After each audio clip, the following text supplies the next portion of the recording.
Bismillahirrahmanirrahim.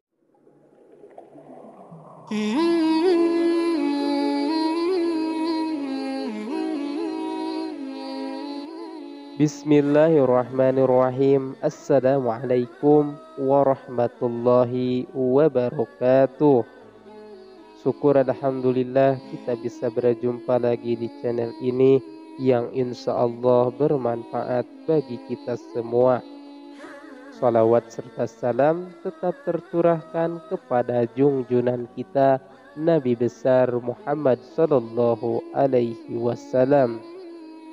Harapan dan doa saya semoga saudaraku semuanya yang menonton video ini selalu diberikan kesehatan, dilapangkan rezekinya, diampuni dosa-dosanya, dan dipanjangkan umurnya. Amin ya robbal alamin. Sahabat beriman yang dirahmati Allah, pada saat hari perhitungan amal pada hari akhir kelak, hal yang pertama kali bakal dihisab merupakan sholat. Hal ini menunjukkan betapa pentingnya ibadah yang satu ini.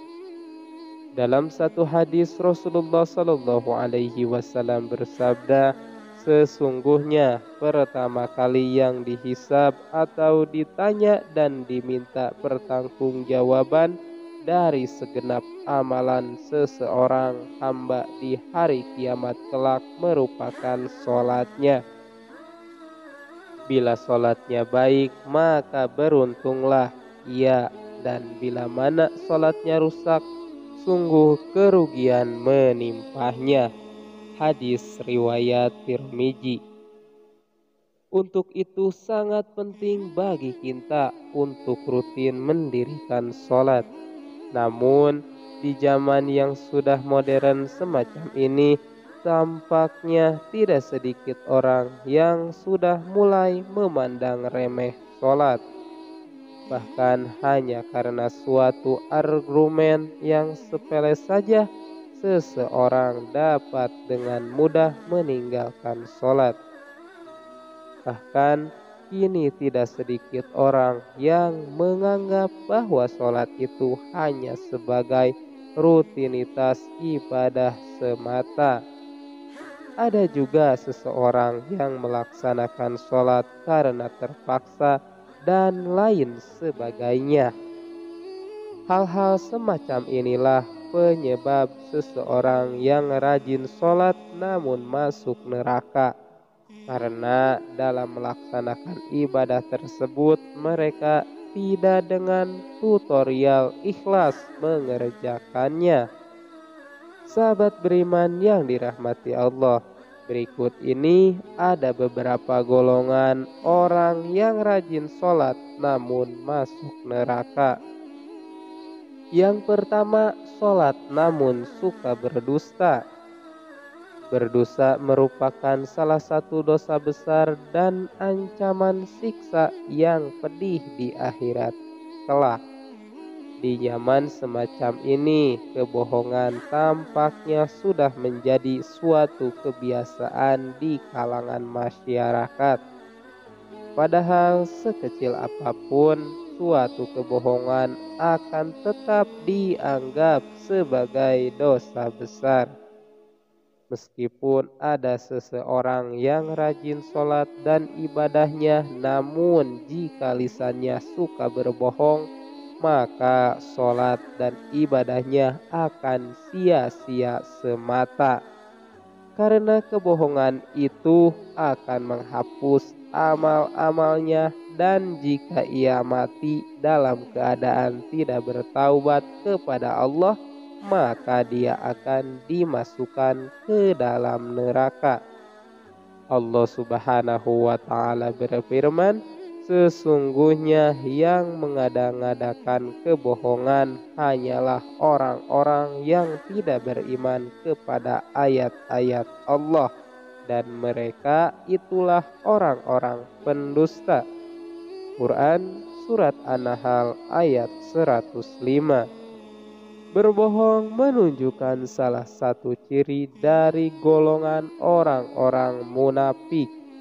Untuk itulah mengapa kita sebagai umat Islam wajib menjauhi yang namanya tindakan dusta, karena itu dapat menyengsarakan kita baik di dunia maupun di akhirat nanti.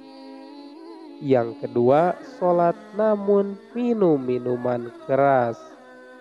Hal ini tidak jarang kita jumpai di kalangan masyarakat. Tidak sedikit sekali orang yang memperbuat sholat namun suka meminum minuman keras. Inilah akibatnya jika menganggap sholat hanya sebagai suatu rutinitas semata, sehingga dalam melaksanakannya tidak dibarengi dengan hati yang ikhlas. Minuman keras merupakan segala jenis minuman yang memabukkan, dan minuman semacam ini sangat dilarang oleh agama Islam.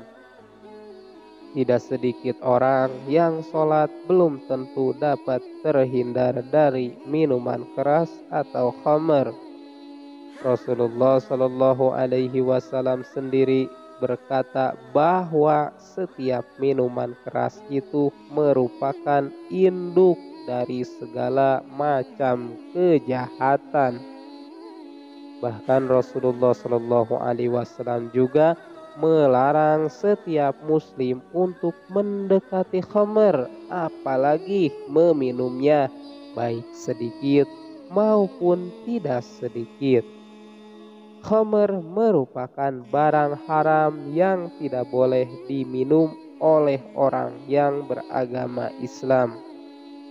Rasulullah Shallallahu Alaihi Wasallam juga melaknat orang-orang yang berhubungan dengan minuman keras atau khamr. Untuk itu, sebagai umat Islam wajib hukumnya untuk terhindar dari khamr dan menjauhinya. Dan segeralah bertaubat jika pernah meminumnya, karena meskipun sholatnya rajin, tapi jika meminum khamr maka neraka akan menjadi tempat kembalinya.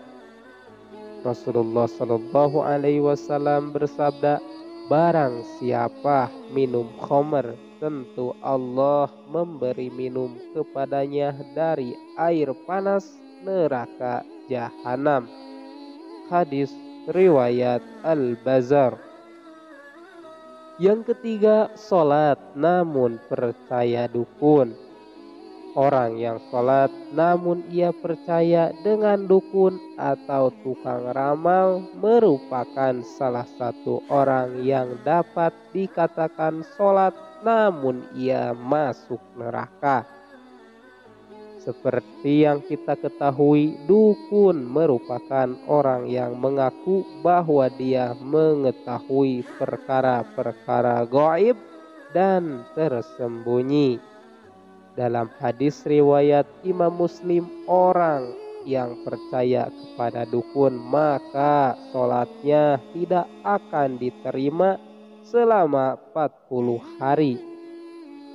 Selain itu, percaya dengan dukun merupakan termasuk dalam kategori dosa besar, karena hanya Allah sajalah yang maha mengetahui dari segala sesuatu.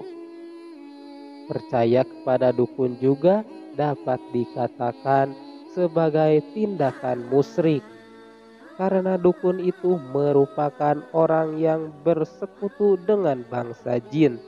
Dan jika kita mempercayainya, maka kita akan terkena dosa syirik.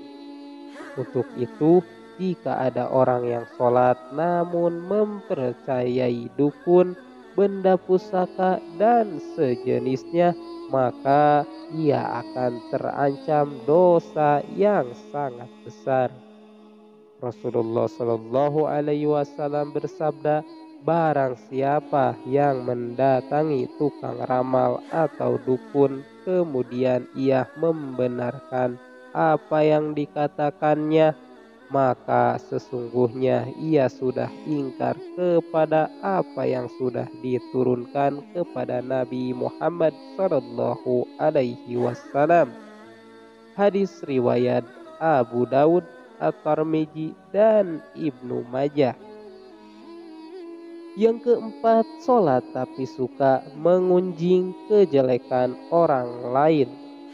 Allah Subhanahu wa Ta'ala berfirman, apakah yang memasukkan Anda ke dalam syakor atau neraka? Mereka menjawab, kami dahulu tidak termasuk orang-orang yang mengerjakan sholat dan kita pula memberi makan orang miskin dan merupakan kita membicarakan yang batil bersama dengan orang-orang yang membicarakannya dan merupakan kita mendustakan hari pembalasan hingga datang kepada kita kematian. Maka tidak bertujuan lagi bagi mereka syafaat dari orang-orang yang membagikan syafaat. Quran Surat Al-Mudatsir ayat 42 sampai 48. Dalam ayat di atas, salah satu penyebab orang masuk neraka merupakan karena suka membicarakan ketidaklebih baikan orang lain. Orang yang mendirikan sholat namun suka membicarakan kejelekan orang lain, maka ia akan ditempatkan di dalam neraka sakor. Allah melarang kita untuk membicarakan aib orang lain. Allah Subhanahu wa Ta'ala berfirman, hai orang-orang yang beriman, jauhilah kebanyakan berburuk sangka, purbasangka atau kecurigaan, karena sebagian dari purbasangka keburukan sangka itu dosa, dan janganlah mencari-cari keburukan orang dan janganlah menggunjingkan satu sama lain. Adakah seorang di antara kamu yang suka memakan daging saudaranya yang sudah mati? Maka tentulah kamu merasa jijik kepadanya dan bertakwalah kepada Allah. Sesungguhnya Allah Maha Penerima Taubat lagi Maha Penyayang. Quran Surat Al-Hujurat ayat 12. Yang kelima, sholat namun mengabaikan anak yatim. Orang-orang yang sholat namun mengabaikan anak yatim merupakan termasuk dalam golongan orang-orang yang mendustakan agama. Hal ini sudah jelas diterangkan dalam Al-Quran Surat Al-Ma'un.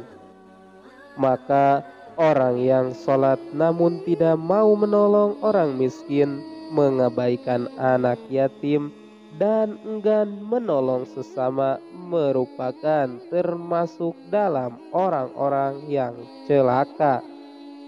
Sehingga sekalipun ia ahli ibadah, maka ia juga dapat masuk ke neraka karena ia menyia-nyiakan anak yatim. Sahabat beriman yang dirahmati Allah, hikmah yang bisa kita ambil dari penjelasan tersebut adalah siapapun orangnya yang sholat tetapi masih melakukan hal-hal yang disebutkan tadi, niscaya dia akan masuk neraka. Apalagi orang yang enggan atau tidak mau mengerjakan sholat. Mudah-mudahan kita dijadikan oleh Allah Subhanahu wa Ta'ala orang-orang yang selalu mendirikan sholat. Jangan pernah tinggalkan perintah Allah Subhanahu wa Ta'ala. Mari semuanya kita bertaubat. Demikian yang bisa saya bagikan. Semoga bermanfaat untuk kita semua. Amin ya Allah ya Rabbal Alamin. Wassalamualaikum warahmatullahi wabarakatuh.